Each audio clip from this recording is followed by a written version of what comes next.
now available in paperback and e-readers. Isis, Revenge of the Cyber Goddess. The goddess next door takes on the threat of a deadly digital diva driven to destroy the world in this action-packed, all-new Isis series adventure. Get Isis, Revenge of the Cyber Goddess featuring a bonus pin-up and the other 2 books in the Cyber Goddess saga at online bookstores everywhere today.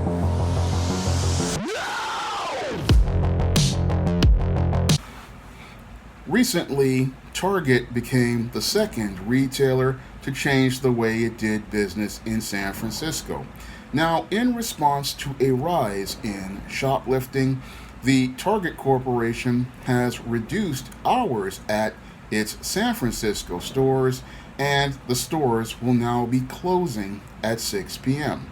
Now, your Target is the second retailer to change the way it does business in San Francisco due to a rise in shoplifting. Recently, Walgreens has decided to close up several stores in the Bay Area due to a rise in shoplifting at San Francisco Walgreens stores. Now, when I take a critical examination of these changes in policies, it shows you how much the quality of life has declined in the San Francisco area.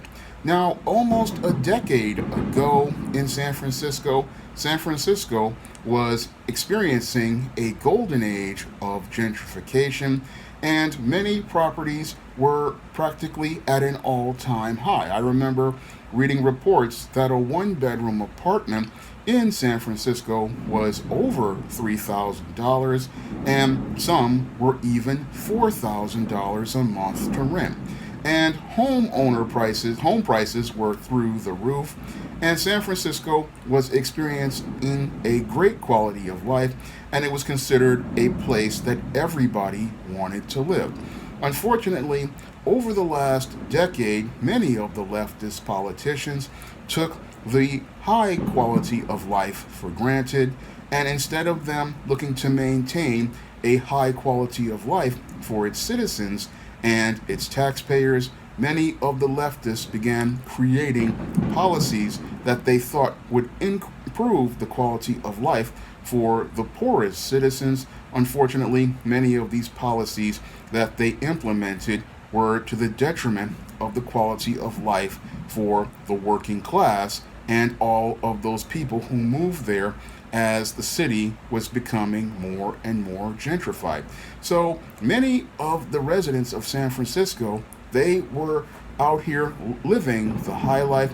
Unfortunately, many of the leftists, as they were trying to make things so-called better for the poorest citizens, enabled policies that brought down the quality of life. And one of the policies that they implemented that wound up bringing down the quality of life for Bay Area residents was the policy of trying to help out heroin addicts by giving them needles.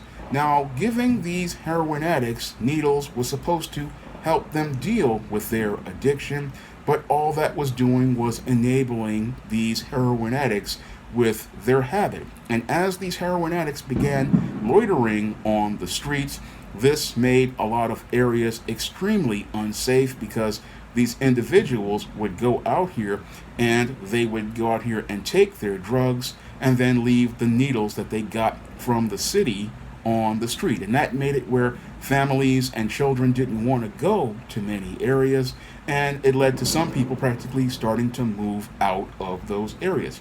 Now, in addition to your heroin addicts getting these free needles, your San Francisco city decided to go out here and not really do anything about quality of life. And as a result, many of the city streets became filled with fecal matter, human fecal matter at that, because many of those heroin addicts and a rising homeless population began leaving human waste in the street. And as they were leaving human waste in the street, it was creating a really unsanitary condition on the streets. And this again also made a lot of residents who came to live that high quality of life reconsider and think about going to other areas, because seeing heroin needles and human fecal matter on the street as you are going to work or taking your kids to school is not a high quality of life, and it is not really something that you want to go out here and experience every day.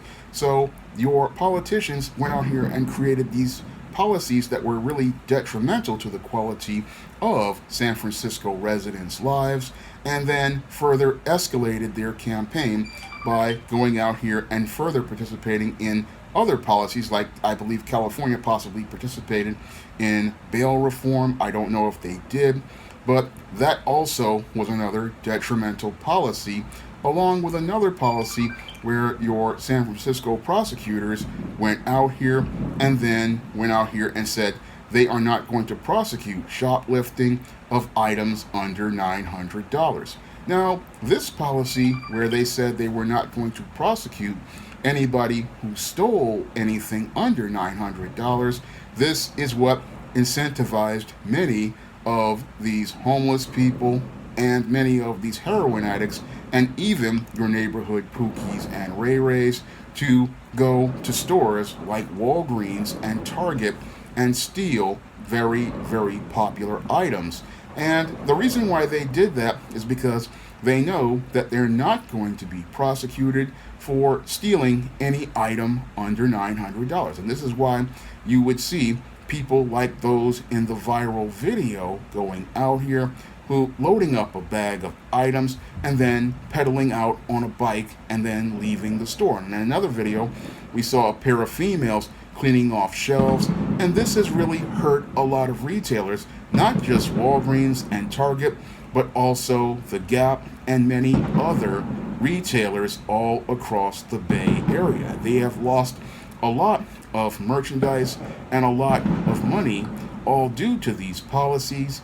And in response to those policies, what those retailers are doing is the exact same thing that many retailers did during the late 1970s when crime was out of control here in New York City. Many of those retailers are leaving the area by closing businesses like Walgreens is doing, and some are reducing their hours like Target is doing right now. So basically, we are seeing history repeat itself in San Francisco like it did here in New York in the late 70s. And sadly, the response from the leftists who were in control of San Francisco is just as similar as the one in New York in the 70s. Now, the response from the leftists is to continue pushing the policies that clearly are a failure. And pushing these policies is the definition of insanity. It is doing the exact same thing and expecting a different result. Many of these politicians clearly see that their policies are creating a lot of the crime, and many of them they want to try to deflect by saying it is the COVID-19 pandemic leading to a lot of the shoplifting. But I don't believe it is just the COVID-19 pandemic. We were having those problems in the Bay Area before the COVID-19 pandemic. And these problems, again, were started due to these leftist policies by these leftist politicians who wanted to go out here and enable the dysfunctional behavior in the poorest residents instead of trying to encourage the poorest residents to be able to find full-time jobs and find an opportunity to get full-time employment. There was no efforts to try to empower the poorest residents. No, during that time of gentrification, your San Francisco politicians went out here and steamrolled many of the poorest residents, and then as a result they pushed them out of their homes, many of the working class San Franciscans, and now many of those people who were forced on the street, they were forced to turn to crime before the pandemic. And now many of the leftist politicians, they don't really want to admit many of the policies they created made this mess. And now that this mess is being made, it is creating a sense of chaos in the city, and it is turning a once prosperous city into a wasteland because these individuals, they don't want to take accountability for their mistake. They don't want to take accountability for the policies they put in place, and they don't want to take responsibility for the mess that they have made, because to admit that they made a mistake with many of their policies would give those on a right the opportunity to go out here and say that this person's policies were a failure. And many of these guys, they are afraid of losing elections, and this is why they don't want to talk about why this whole situation in San Francisco has deteriorated, just like it has deteriorated in Chicago, just like it has deteriorated in New York, and many other cities with left-leaning leadership, which implemented lots of really bad policies, and these bad policies are having an impact on the quality of life here in many of these cities. And these policies have done a lot of damage to these communities. Unfortunately, all we get is a lot of excuses. And again, your San Francisco was considered one of the places to be, but now more than 40% of the residents say that they're planning to leave the city. And again, that's all due to these far left policies that have left the city in ruins. When you have 40% of residents saying they're planning to move out of the city in the next few years, that's a really bad sign, and it's a sign that the policies that the administration has implemented are a failure. Because when you have 40% of the residents who are working class saying that they want to move out of the city, when you have businesses saying that they want to leave the state, and you have people saying that they don't want to bring their businesses there, and the businesses that are there are reducing hours, it is a sign that the policies of the leadership in government have failed. And unfortunately, instead of admitting that the policies have failed, we have people doubling down on their policies. And the only way that these policies will change is on election day. Unfortunately, that day may not come fast enough for many residents who will move out, leaving the tax base completely eroded, like here in New York in the 70s and the 80s, where most of the residents who had money moved out. And this led to the once prosperous New York City in the 60s turning into the wasteland of the late 80s and the early 90s. And what is going to happen to San Francisco, I believe, is the exact same pattern of behavior, because we have these, again, far leftists who really did not appreciate the high quality of life that was established, and did not make efforts to maintain that quality of life in their efforts to try to enable dysfunction in the poorest citizens. That enabling of dysfunction in the poorest citizens led to the complete collapse of the entire economy, because these individuals were not really thinking critically about their actions. And now this is why you've seen all of this crime rising in many of these cities. And these individuals, again, the only way you're going to change it is the same way we changed it here in New York, where just basically getting rid of all of those politicians, because once we got rid of all of those leftist politicians, then we started to see an increase in the quality of life, because they decided to repeal many of the failed policies and get rid of many of those policies, because those were hindering investment. They cut many of these bureaucratic taxes that really don't work, because if people are leaving, how can they pay taxes?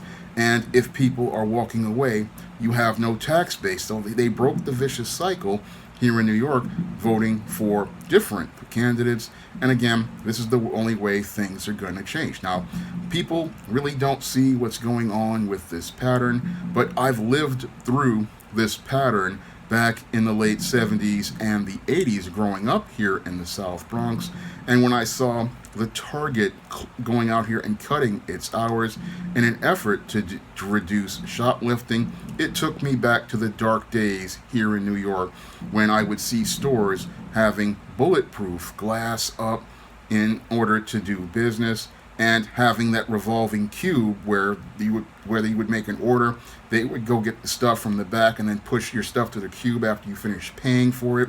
And it took me back to those dark days in New York where crime was through the roof, graffiti was on the trains, and again, this was all due to many of your leftist politicians and their crazy ideals that really did not understand the reality of how to help people. And because they did not know how to help people, they enabled dysfunction, and that enabled dysfunction wound up destroying the quality of life for several generations of New Yorkers, and that's what's happening to many here in the Bay Area. Now, this video is not going to be monetized, so if you could donate to the Patreon, the PayPal, or the Cash App by clicking the links in the description box, it would greatly be appreciated. Or if you could go out here and pick up some of the titles on the SJS Direct imprint, like the ISIS series, the Eastdeem series, the John Haynes series, and the books of the Spinsterella trilogy, that would also be appreciated as well. So that's all I have to say for this video. You can comment, rate, and subscribe. Now available in paperback and e-readers, John Haynes, Taking Care of Business. The man who rules the world breaks in a brand new partner to help him take care of business in this action-packed, all-new John Haynes series adventure. Get John Haynes, Taking Care of Business at paperback and e-readers at online booksellers everywhere.